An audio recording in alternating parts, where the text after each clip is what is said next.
Hey, good morning, Georgia. Guess what? It's Thursday morning, Faith, and it's a chance for us to showcase another fantastic Georgia city. Absolutely is.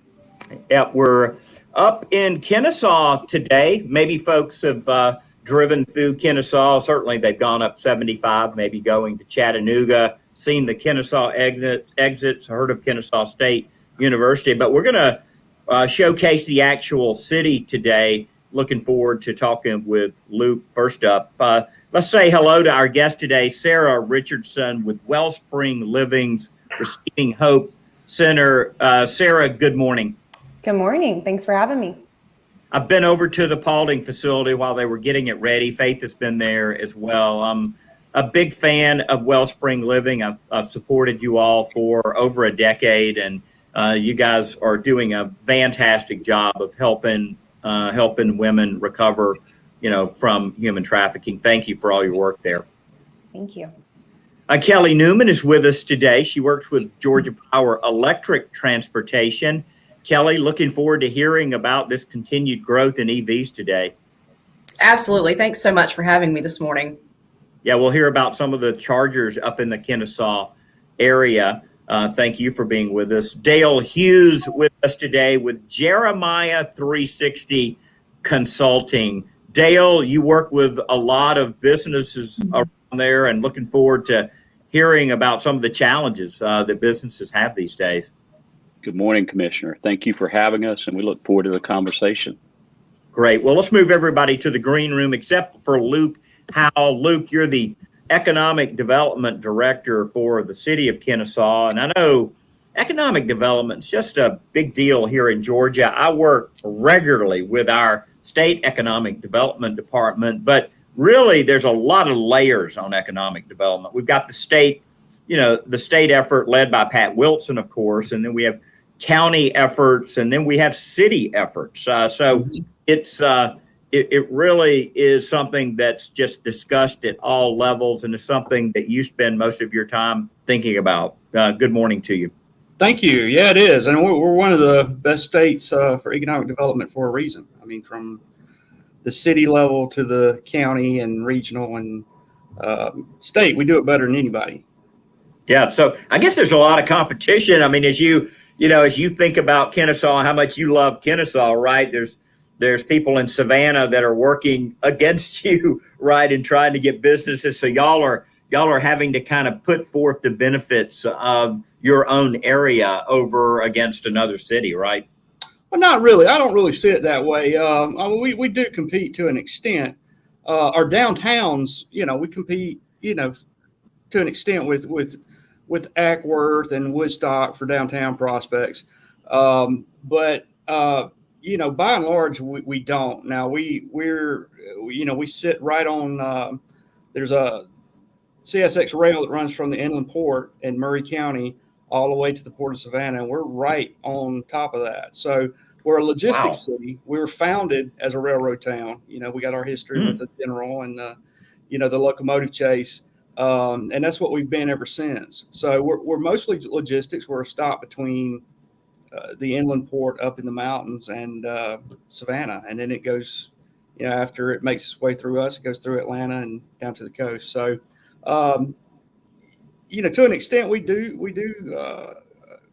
compete with other cities, but not as much as you would think. Yeah. How important is I-75 to I guess a business consideration in coming to Kennesaw? Is that something that they value? Oh, yes, sir, absolutely. It's the rail, it's the interstate.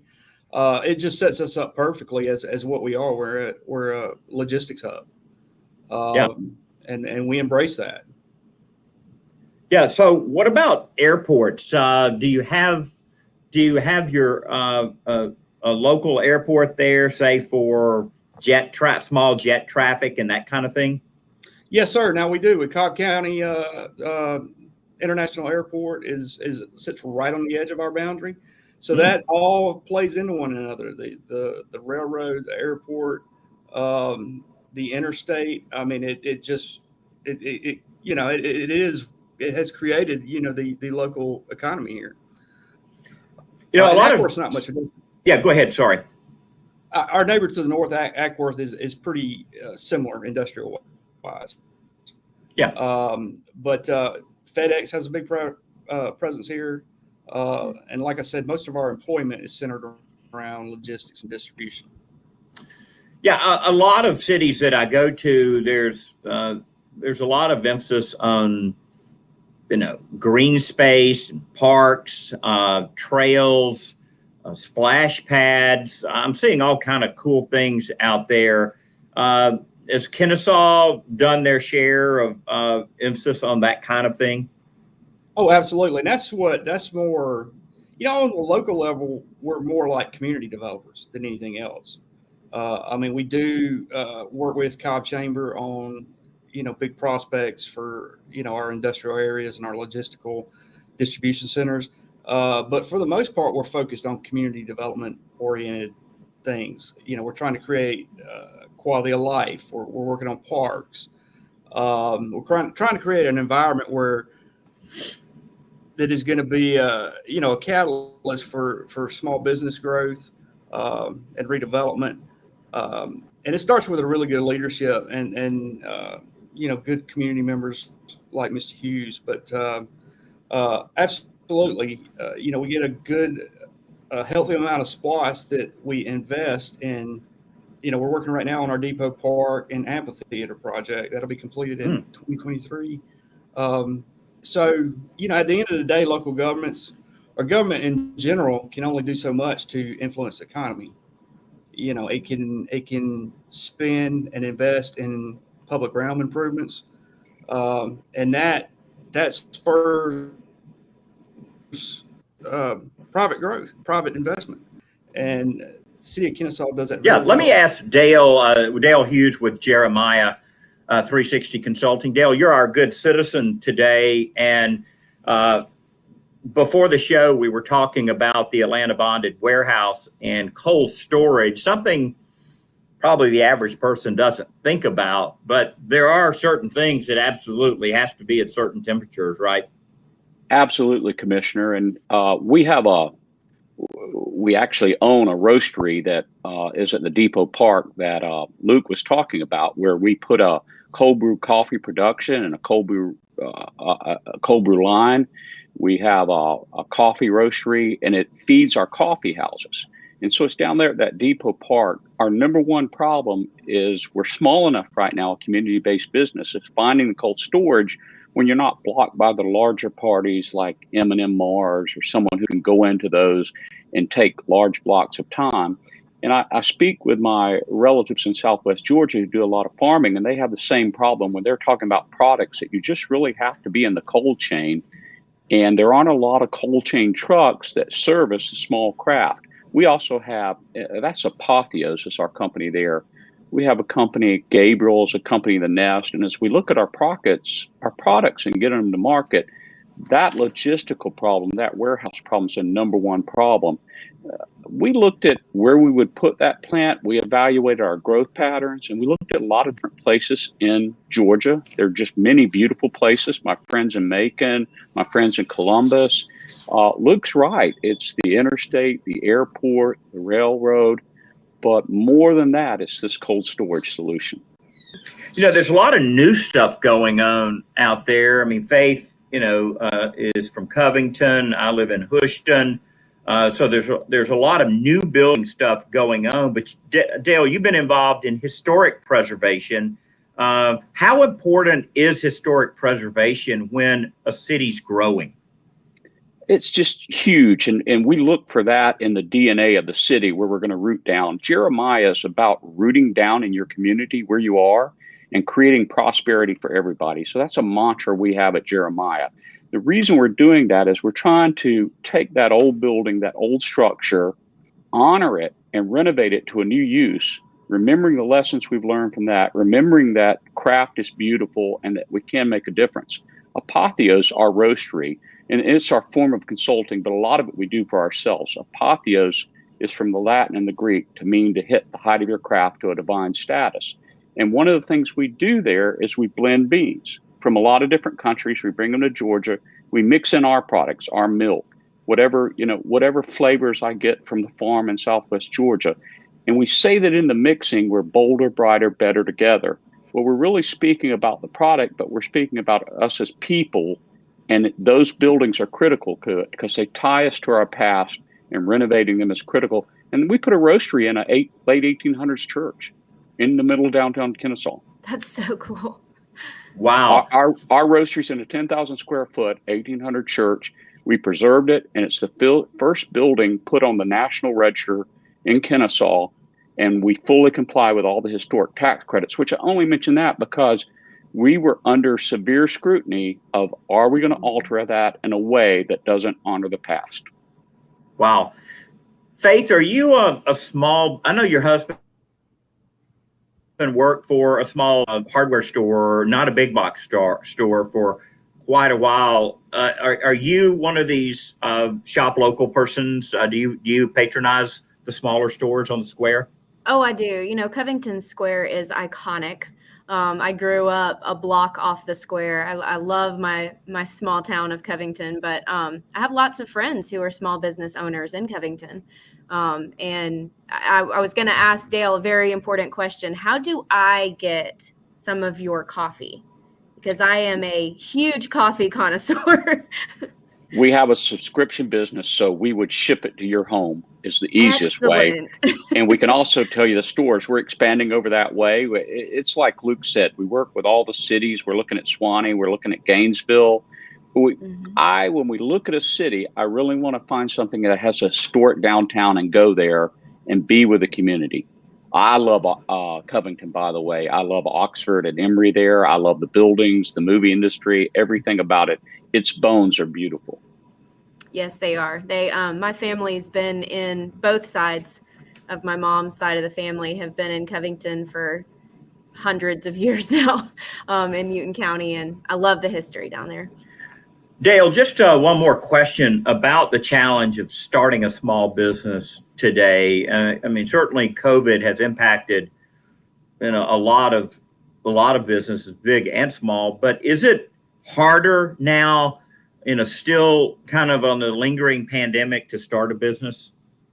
It's a lot harder, and it's a lot harder because we built in our minds that there are more obstacles. And so it's almost a mental game. We think the labor's not available. The labor's always been a problem. And the problem with labor is the wages and how we give a fair living and how we take care of the people that are creating our craft. So the problems are magnified to where it gets in our head and we think it's more. We're developing programs within our companies. One of them that we're working on is called Just Us. And Just Us, it's two words. It's not justice, but Just Us is just us working together can figure this out. And what we're trying to do is build coalitions of the craft, the local, where we're helping each other. That if I hire a marketing person, that maybe they can give some time with you. If you hire a transportation person, maybe they can give some time with me. Just us working together can make a difference. I actually like Luke's answer on, do you compete with the other cities? My view is, if we each can stand very strong, if I can work with Covington and Macon and Albany and Camilla and Newton, and you go across this beautiful, beautiful state. If we can go across the state and work together, just us can overcome it. I think it's hard. It's hard because it's in our mind right now. Mm-hmm. Yeah. When you say the word craft, what do you mean by that? Let me take our baking. With our baking, my partner is Johnny Gabriel. She's first cousins with Paula Dean. We do everything from scratch. I'm going to warn you, most of our stuff is probably not what you qualify in the Gabriels as healthy. It's going to be sugar. It's going to be comfort food.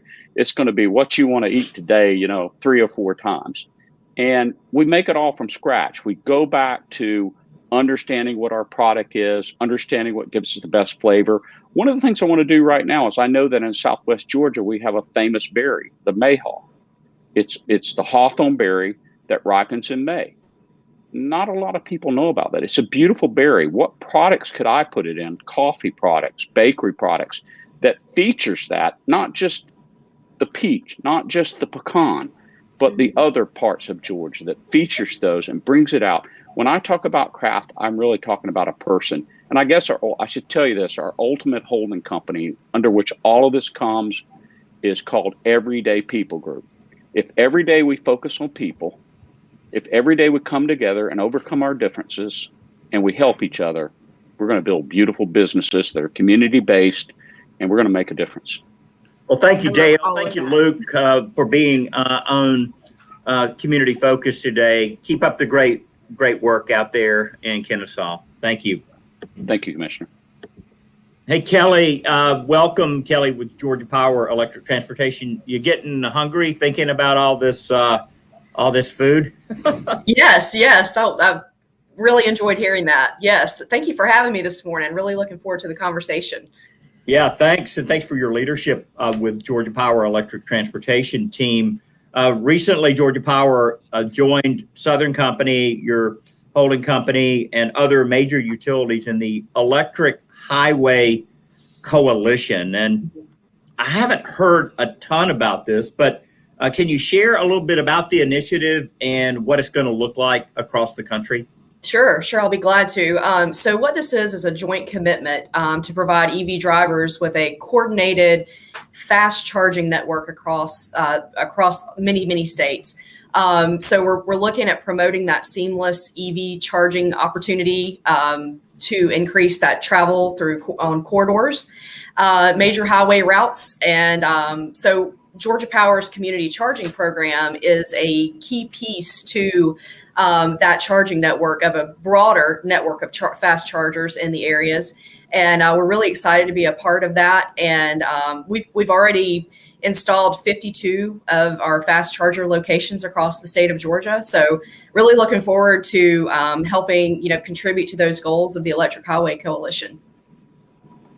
Yeah, that's great. I have a 2013 Nissan Leaf, so I kind of characterize it as being on a fairly short leash. I don't take the car, really beyond downtown Atlanta. That would be the furthest I would ever go. Like I drove it to Athens yesterday. We were recording my radio show, and so easy drive over there. I charged at the Nissan dealership, got a little bit of juice. Didn't have to. But you're an EV driver. You understand this, that whenever you can, you find a charger, don't you? Right. That is right. So, and let me ask you about how Georgia Power is, continuing to grow these charging stations. As y'all think about where to place a community charger, what are some of the factors that you look at? So I'll start. In 2014, we started installing DC fast chargers across the state, and we have a very strategic approach in where we locate these chargers. We want to make sure that we are filling in those corridor gaps. We also want to make sure that we're filling in any charging deserts. So we do have a focus on rural communities as well that may not have fast charging opportunities. So those chargers we are installing. We look at several factors when we're installing these looking for where we want to install the chargers. Number one is safety. We want to make sure that we're putting these in a safe place. We want to make sure that they're accessible. That a corridor is very important. And we really like to place the chargers in places that are convenient to retail areas or restaurants or lodging, because that charge does take about 30 minutes. So having a restaurant nearby, having, somewhere to shop nearby kind of gives the driver something to do while they're waiting on the car to charge. Yeah, that's great. And I find myself, gravitating towards a charger where I can get out and, do something. So I'm always, looking for, that place. So if I've got something in Buckhead, I'll park at Lenox, for example, and just walk to the location. Even if I have to walk a half a mile to get the charge. This morning, I'm parked at the Georgia Aquarium, and I walked a mile to get here to my office. But I need all the exercise I can get. Same here. Yeah. So how about charging at home? And I know that when I put in my charger in my garage, it was $200 is what I paid the electrician to install the junction box. And then the charging device, which was a Clipper Creek, was $499 at the time. That's back in 2013. But there are rebates that you guys offer as well, right? You help customers be able to navigate this. Yes, yes. So one of the ways that we're helping to try to promote that EV adoption is we do have a rebate. It's a $250 residential rebate. And we actually have those chargers that you can purchase online now through georgiapower.com/marketplace. So you'll find many energy efficiency measures on the marketplace, as well as those EV chargers. And it is now an instant rebate. So if for Georgia Power customers, if you go in and buy through the marketplace, it's an instant rebate.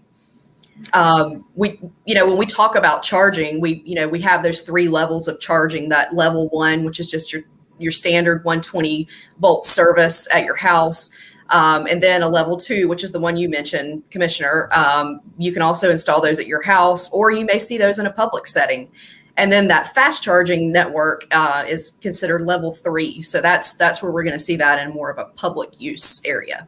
Yeah, well, thanks for your leadership. We recently had you on the Energy Matters show, and you did a great job. Folks can find that by going wherever they get their podcasts. Just type in the search bar, Energy Matters with Commissioner Eccles. You can subscribe, and you can hear Kelly from the radio show. Kelly, thanks for being on with us today. Thank you. Thank you so much. Thanks, Kelly. Well, Faith, we always are focusing on human trafficking and the awareness we're trying to raise to end it. And today we have Sarah Richardson with Wellspring Living. So why don't you ask Sarah some of the questions that we wanted to talk about today? Absolutely. So Sarah, tell us a little bit about Wellspring Living and what you guys do in the human trafficking arena here in Georgia. Yeah, absolutely. Well, good morning, everyone. Thanks again for having me. We are actually celebrating our 20th anniversary this year at Wellspring Living. So we have been in this fight since 2001, and we have a variety of programs where we are serving survivors, youth starting at age 12, and women, 39, 40, in a variety of programs, really just focusing on holistic transformation. Providing a safe place to heal, therapy, education, life skills, and personal and professional development. So I know you guys opened up the Receiving Hope Center back in March of last year. So you've been functioning for a year and a half, just over a year and a half now.